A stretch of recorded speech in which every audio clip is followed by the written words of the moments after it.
Every year, for example, 60,000 Americans come down with non-Hodgkin's lymphoma, a blood cancer that goes on to kill about 1 in 3 patients.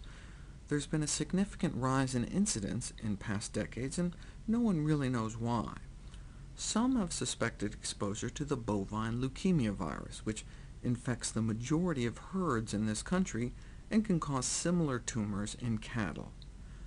More than 5 years ago, we learned that about 3/4 of people tested have been exposed to this virus, likely through their consumption of meat and dairy products.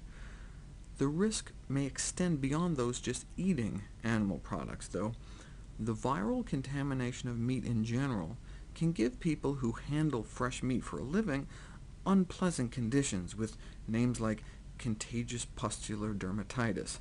In fact, meat is so laden with viruses that there's a well-defined medical condition colloquially known as butcher's warts, which affects the hands of those who handle fresh meat, including poultry and fish. Even the wives of butchers appear to be at higher risk for cervical cancer, a cancer definitively associated with wart virus exposure. So in the first study of its kind, researchers looked at farm animal exposure as a risk factor for human non-Hodgkin's lymphoma.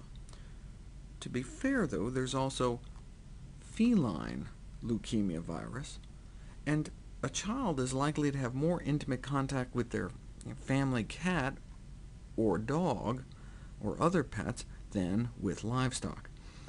Animal contact and cancer risk, harmful, harmless, or helpful. And no matter how this comes out, remember, I'm just the messenger. In terms of our risk of developing non-Hodgkin's lymphoma, contact with cows, harmful, harmless, or helpful? Harmful increases our risk.